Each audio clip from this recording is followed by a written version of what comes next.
我在疫情的时候也相当困难的时候，我当时整个这个厂房刚刚租1万多美金一个月，然后我们全厂又停了将近1年，所以当时对我压力也很大。整个厂房员工全部都回去，就我跟我老婆2个人在这里，要不然就下面扒地种菜，要不然就在上面剪线头。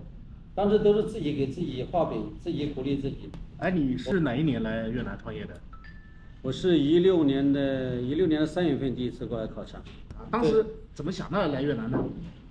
当时那时候，我一个朋友嘛，做直带的啊，然后他说一起过来看看越南市场，考察一下看行不行。因为我最早在东莞那时候做生意是做豫园厂生意，宝成集团的，做他们供应链的。当时在东莞也在收缩嘛，以前最高峰的时候有12万人，那时候16年的时候好像16年的时候不到3万人了，我就想过来看看，结果我一到了胡志明一看有4万，光一个胡志明那个就有4万多人了，所以我当时就在想，就胡志明的宝源是吧？对对，我想产业肯定要转过来了，所以当时想过来，是啊。然后就下决心就过来了。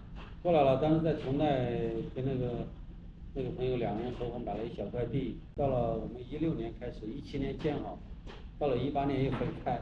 18年本身最早我是做格力空调代理商的，1级代理商。就是在国内的时候是吧？对呀，我从来没有碰过这一块。就是也在国内没有开厂的经验。没有开厂的经验，也没有这个纺织业、制造业什么一窍不通。所以到了18年的话，就是2个人就分开，我当时准备回国了。回国因为过年呢，快过年，18年快过春节，我觉得回去不好意思，耽误2年的时间。另外呢，又觉得这边又没有什么作为，国内的空调又卖了，然后当时那时候钱也不够，也卖了一套房一开始。所以我觉得我想在平阳这边，我说等到过春节的时候，完全过春节我再回去。所以我就当时分开之后来到平阳这边了，我一个朋友他这边有贸易公司，就住在他家里面。一开始找厂房，他们找一个厂房说不合适，说不是很大，一个月只有2000多万，就是他说你这个搞直带厂合适。我一想想，哎，干脆不回去了，又留下来搞了这样。又在这边做。对对对。那现在一直坚持到现在。18年做那时候也是啊，18年到了19年，我们做第1年又被火烧了一下，隔壁有油气厂发生火灾，又把我的厂烧掉了，把你的厂也连带进去了。刚好那个老板就是在我们隔壁租了一个仓库，拉了2个货柜的，一个天拿水连油漆，那时候搞得雪上加霜，又不懂。他有没有给你赔偿？没有赔偿，往前也没赔，损失就自己认了。送给我一个那个灭火器，那个老板说，他说这个周围几家邻居说我是最靠谱的，他们都是漫天要价，说我是实报的，报的实际数字多，损失多少就多少。但是他说觉得我人很好，他说你这个没有灭火器也不行，他说如果我们当时有这个灭火器也不至于有火灾，所以他搞了一个手推式的灭火器给我。我后来搬新厂也搬过来了，也就是那个手推式赔了我一个手推式灭火器，再后来就找不到人了。但是旁边几家反而他都赔了，因为有几家是当地人，有一个是跟消防公安有关系的，所以我的是没赔。所以就是您吃亏最多了。到了19年，到了2020年嘛，刚好我们就跟这个目前的这个客户做电动工具这家客人，我们就给他打样确认也进入系统了。所以后来就搬到这个新厂这边。也就2020年你搬到这里来。对，2020年搬过来，从18年的元月份，我那里租了3年嘛。那我看您现在的工厂1万多平方，已经是不够用了，是吧？现在也不够用，今年我不想再扩了。也这几年发展也是滚雪球式的发展。我老婆说扩得太累了，她说叫我不要再扩了，扩了头发都白了很多。开始让下一代来做，让你儿子来做。现在后面我想叫我儿子慢慢学习这个传统。我这个小孩还不错，一般呢有一些小孩他对这个传统的制造业不感兴趣，对，还愿意跟我们待在一起。所以我越南这2年刚好川普上台，有个窗口期。对，现在我们订单是爆满了，我觉得。也就是您对未来这川普上台这个时间，对吧？对越南的经济是非常看好的。我对越南这个几年是看好的，越南未来这个几年是绝对没问题的。可能是也进入一个飞速发展期。对，相比国内啊，这边制造业会相对好一点。当然，越南这几年人工工资上升也很快，这个是最大的挑战。其实它的优势和缺点它是并存的。对对对，我的目标很清晰，我们现在是扩大规模，锁定客人。过了窗口期之后，我们缩小客人，缩小规模，然后呢实行外发。你最终是干不过越南人的。对。然后成立这个外发 KOC 团队、开发团队，然后把这周边这些越南厂给它资源整合起来。其实你已经准备了未来，比如10年以后的事情了。我已经就是目前我们有一个5年规划和10年规划，都规划好了，基本上都是按照我们自己的规划去做的，我觉得没有问题。那有没有可能，比如说越南的这个制造业到了一定的瓶颈以后，不太适合咱们中国人在越南算是外国人，不太适合外国人来做这种实体的时候，那有没有考虑到别的国家去，比如印尼啊，比如说非洲啊？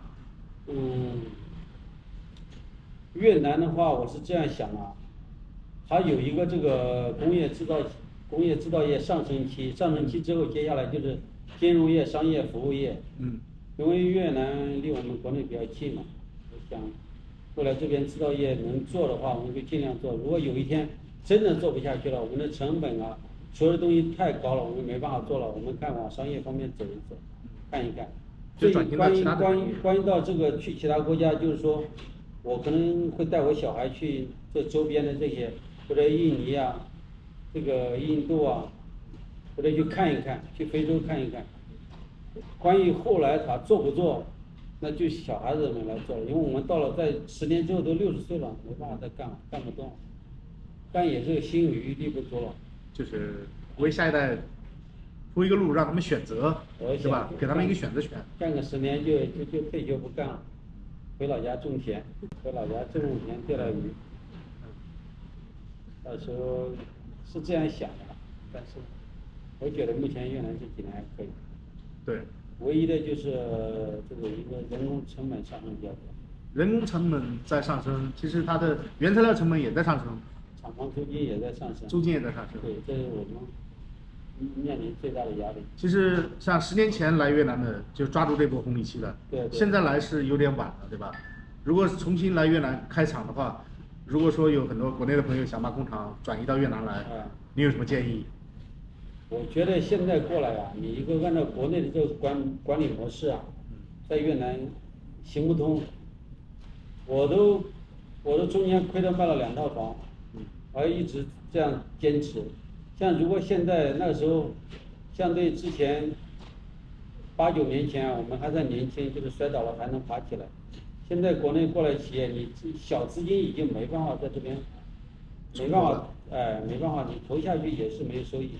你说大批资金进入之后，结果你这个水土不服，过3、5年之后，越南的红利期又过了，那是雪上加霜。我们早期16年到现在9年了嘛，那时候来的话，就是说你这个还在处于上升期，它上升到一定顶点，它会下来的嘛。你这时候携大量资金进入越南，到时候一搞不好3、5年就没有了，基本上就没有机会了。因为在国内的管理模式和管理经验和国内的思维模式来越南开厂肯定行不通的，除非你做的这个行业这个利润非常的好，还有一个你的客户资源非常的牢靠，还有一个你这个用人不能太多，用人太多，即使客户再好，如果利润不高也很难搞。对，是啊是啊。其实越南的人力成本一直在上升，上升的快。就像我看您的那个工厂也在自动化在提升，对吧？对。在减少这个工人的数量。我们是属于传统制造业吧，能节约能用设备的，我们就尽量用设备。尽量自动化。对，尽量自动化，在力所能及的情况下，能换的就尽量换。其实还是要提高企业运营的时候的一个运营效率。对，一个运营效率，降低成本。对。然后提高自动化程度，这样就是说尽量能多活几年了。对。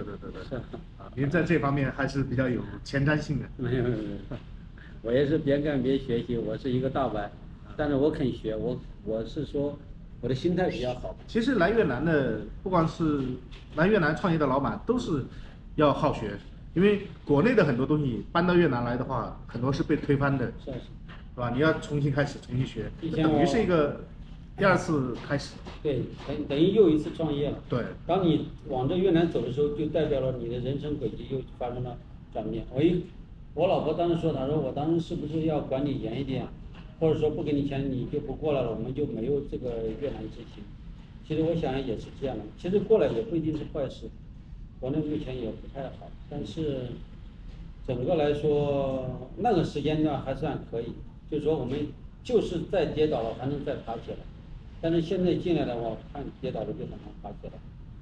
我在疫情的时候也相当困难的时候，我当时整个这个厂房刚刚租1万多美金1个月，然后我们全厂又停了将近1年。所以当时对我压力也很大，整个厂房员工全部都回去，就我跟我老婆2个人在这里，要不然就下面扒扒地种菜，要不然就在上面剪线头。当时都是自己给自己画饼，自己鼓励自己。我跟我老婆说不用怕，我说大不了回到东莞，我说我们买个3轮车收纸皮，我说都能活下去，我们比别人收的纸皮都多。没事的，我觉得有一个，我做事就是有这个。破釜沉舟，有这个向死而生，每次都不给自己留后路。但是你无论在回到以前当时做那个决策，也是把自己都是逼往绝路上，逼到一个绝路上。对，必须要干起来。这个对我们后面也会就是说，就会相对就会稳一点，然后做事就不会那么冲动，然后也为自己的冲动也买单，然后有时也会反思。特别是在最困难的时候，我觉得是，收获最大的。你越困难的时候，越会去反思自己以前所做的。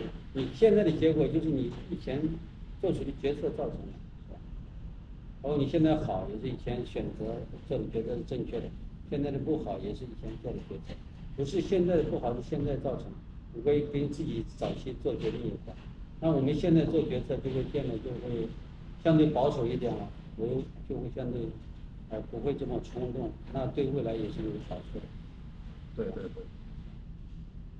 因为这个传统制造业也不是这个高利润，技术含量也不高，所以说还是要谨慎一点。其实还是现在来讲，您现在已经进入了一个稳定发展期了。目前相对来说是稳定了，稳定只能说我们能活过来了。现在您的客户也是比较稳定了，然后也在缓慢的增加。对，在逐步增加，我们就是慢慢在优化客人，这个时候，然后我们再优化一下工厂管理。对，优化管理，然后把我们的业务团队再扩大，然后在这个过程中再让自己的这个企业往这个工厂往更好的方向走吧，就是让自己这个行稳致远。希望您的工厂越来越好。感谢，谢谢。好，谢谢您，谢谢。